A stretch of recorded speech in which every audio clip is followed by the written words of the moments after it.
ክፍል 1 ቤተሰቦቿን ስታፈላልግ በቆየችበት ጊዜና ውታት አሁን ላይ ከቤተሰቦቿ ጋር መገናኘት ችላለች።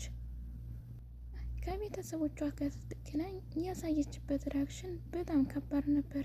የደስታም የሀዘንም የምትሆነውን ግራ ገብቷት ነበር።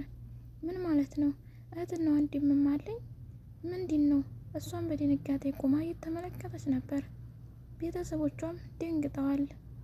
አለይኩም ወራህመቱላሂ ወበረካቱ። ውድና የተከበራችሁ የሀዩቲ ቤተሰቦች ሰላም፣ እንዴት ናችሁ?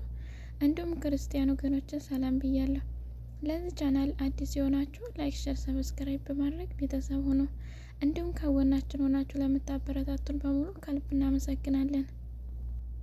ክፍል 1 ዳጣ ደስ የምትልና ድንቅ ልጅ ናት። ከጎዳናዎች ከማደር የተነሳ በራሷ ብቻ የመተማመንና እንዲሁም ሳቅና ፈገግታዋን በራሷ የምታመጣ ግን ውስጧ የሚፈጠር ጥያቄ ሁልጊዜ ይኖራል። ቤተሰብ የለኝም በማለት ዳጣ ጎዳና ላይ ያደገችና እንዲሁም ደግሞ ከጎዳና ተዳዳሪዎች ጋር ተገባብታ ህይወቷን የቀጠለችና ዛሬ ላይ የደረሰች ናት። ዳጣ እንደ አጋጣሚ ብሩክ የሚባል መንገድ ላይ ተገናኝታ በመተዋወቅ ታሪኩን ሁሉ ካጫወታት በኋላ እሷም የራሷን ታሪክ ታጫውተዋለች። ያጫወተችውም ታሪክ እንዲህ ነበር። እኔ ዳጣ እባላለሁ። ለማንኛውም አልከፋም፣ አላዝንም። ሁልጊዜ በራሴ ደስተኛ ሆኜ ነው የምኖረው። ግን ምንም የለኝም። የጎዳና ልጅ ነኝ። መጠሪያዬን ጎዳና ነው። እንደ ሰው አባት እናት የምለው የምጨነቅበት የለኝም። ስለዚህ ህይወት ጎዶሎ ናት፣ ሁልጊዜ ሞልታ አታውቅም የሚል ነበረ። ብዙ አይነት ጥያቄና ብሶት አለ። አንደኛ ጎዳና ላይ በማደሯ፣ ሁለተኛ ደግሞ የዘር የሚባል ነገር አለ። ማን የጣለኝ? ማን የወለደኝ? የኔ አሳዳጊስ ማን ነው? ዘር አለኝ የለኝም? የኔ መሪ ማን ነው የማለት ነበረ። አንዳንድ ጊዜም የምታለቅስበት ጊዜ ነበራት። የምታለቅስበትም ለጥያቄው መልስ የማታገኝበት ሲሆን የምታሳልፈው በራሷ ነው። ግን ስትታይ ፈታ ያለችና ለሰው ጥሩ አሳቢ ተግባቢ ትመስላለች። ብሩክ የሚባለውንም ከመንገድ ላይ ስታገኘው አዝኖና ታግዞ ስለነበር እንዲህ አጋጣሚ ነበርና እባክህን መሆንህ ነው በማለት ፈታ ብላ ነበር የጠየቀችው። ታሪኩን ሁሉ አጫወተችው። እሱም የተገዘበትን ምክንያት አንዳንድ እያለ አጫወታት። ባደገችበትና ባሳለፈችው ጊዜ እንዲሁም ምን አይነት ህይወት እንዲያሳለፈች በትንሹም ቢሆን አጫወተችው። ብሩክ የሚባለውም ጥሩ ልጅ እንዲሆነ ካወቀም በኋላ አብረው እንድትሄድና እንዲሁም አብረው እንዲቀጥል ጠይቃት። እሷም አንዳንድ እያለ ታወራው ጀመር። እኔ የማለቅስበትና የሚከፋኝ ጊዜ አለ፣ ግን ደስተኛ ነኝ። ምንም ሀሳብ የለብኝም። አሁን ላይ የማስበው እንዳይረባኝ ብቻ ነው እንጂ ለሌላውማ ትቼዋለሁኝ። እኔ ያደግኩት ጎዳና ነው። አባት እናት ዘር የሚባል የሚያሳስበኝ ነገር የለም። ግን ጥያቄዎች አሉኝ። እነዛንም ጥያቄዎችን ጊዜ ይፈታቸዋል። አሁን ላይ ግን የሚያስፈልገኝ የምበላው ምግብ ብቻ ነው። ከምግቦቹ ደግሞ ሁሉም የምመርጠው ቡሌ ያሳደገኝ ስለሆነ በማለት ትነግረዋለች።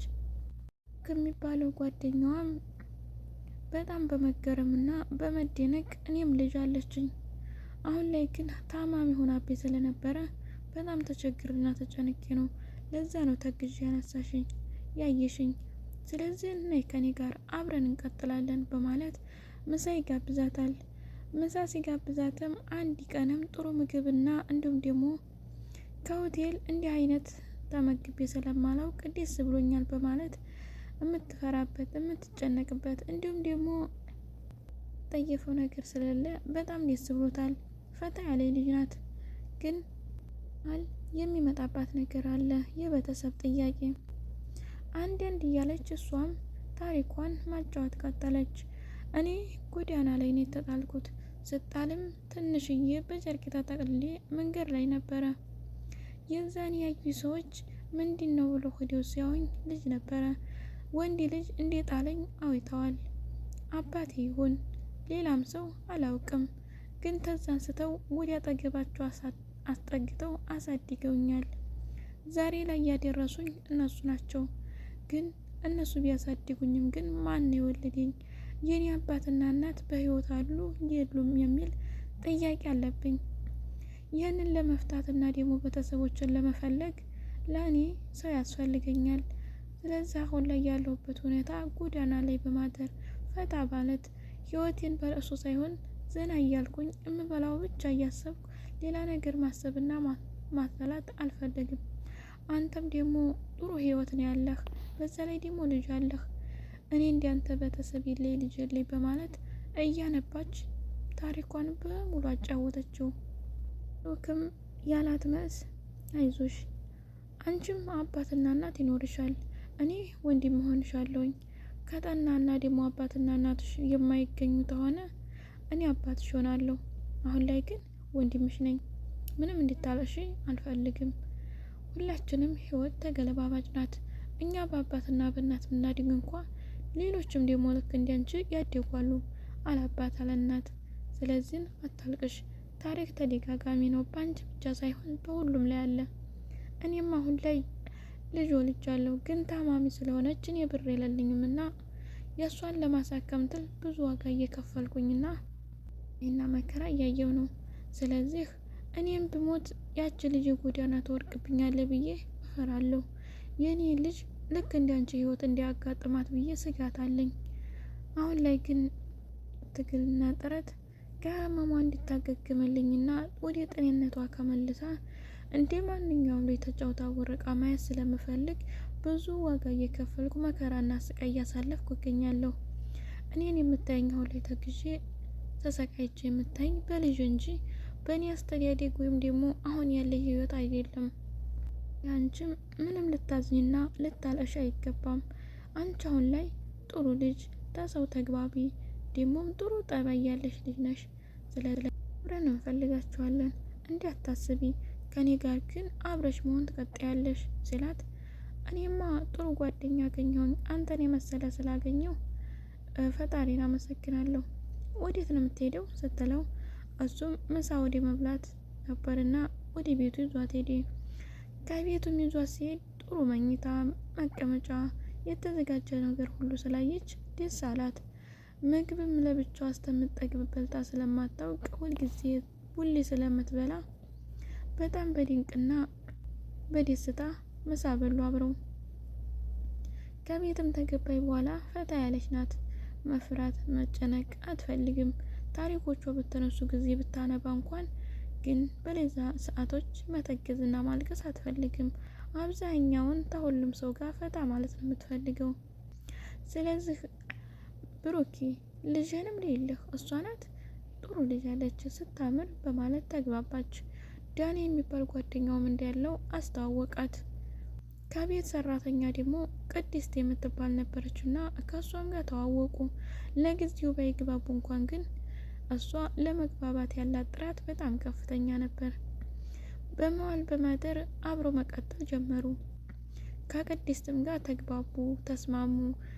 ትንሽ ቢያታግል እንኳ የቅድስት መግባባት ዳጣ ግን በጣም ታታሪ፣ ተወዳጅ እንዲሁም ደግሞ ጨዋ ሰው ተግባቢ ስለሆነች ጊዜና ሰዓት አልፈጀባትም።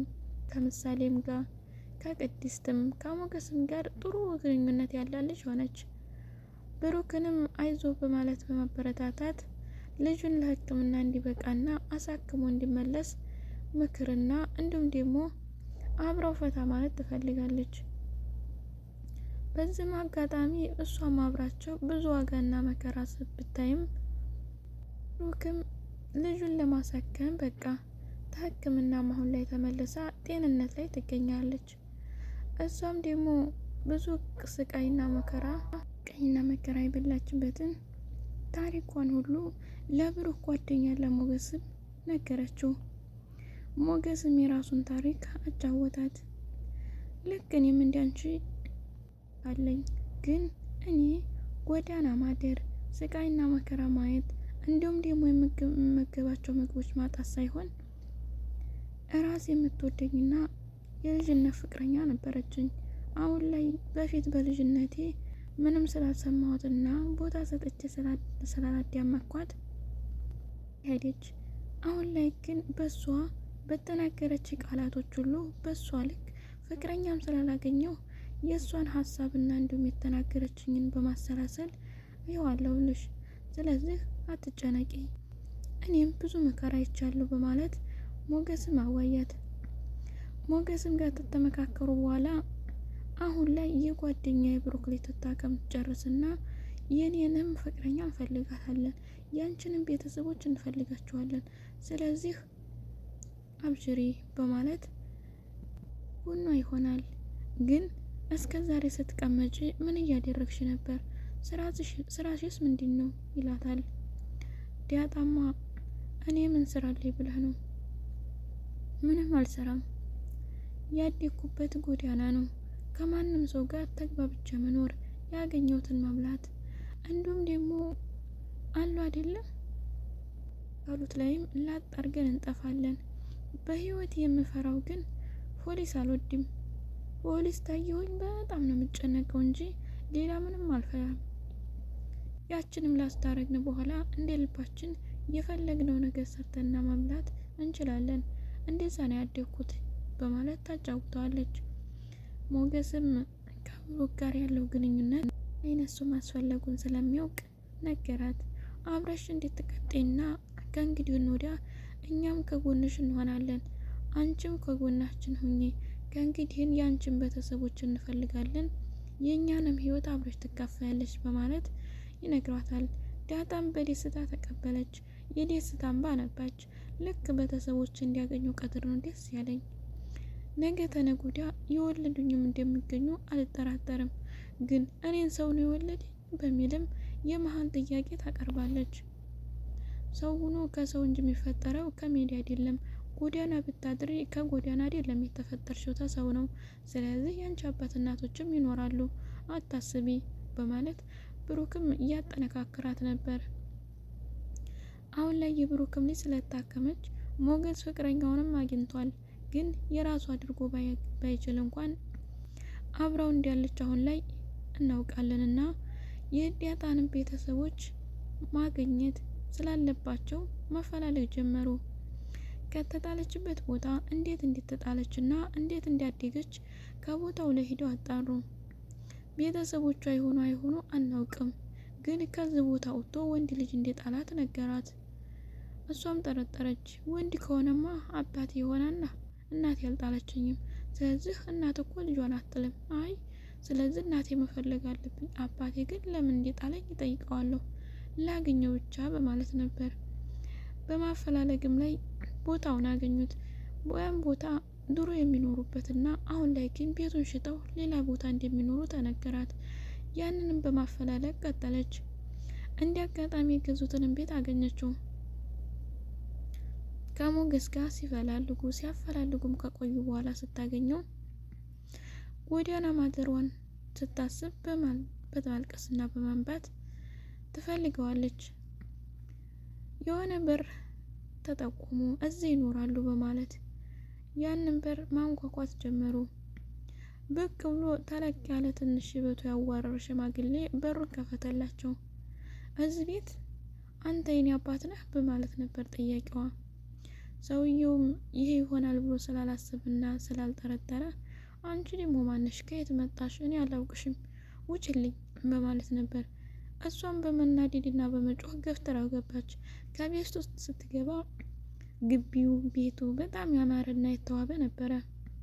ከዛም ውስጥ ልጆች ወንዶችም ሴትም እንዲሁ እናት ተብያዋም ተቀምጣ ስለነበር በጣም ደነገጠች። እናቷ የትኛዋ እንደሆነች ስለማታውቅ ፈዛ ቀረች። ግን ቤተሰቧን በማግኘቷ ደስ ብሎናል። አሁን ላይ ያለችው እናቷ ናት ወይስ አይደለችም የሚለው ደግሞ የሁላችንም ጥያቄ ነው። ውድ ቤተሰቦች አብራችሁ ስለቆያችሁና ስላዳመጣችሁ ከልብ አመሰግናለሁ። በቀጣይ እስከምንገናኝ መልካም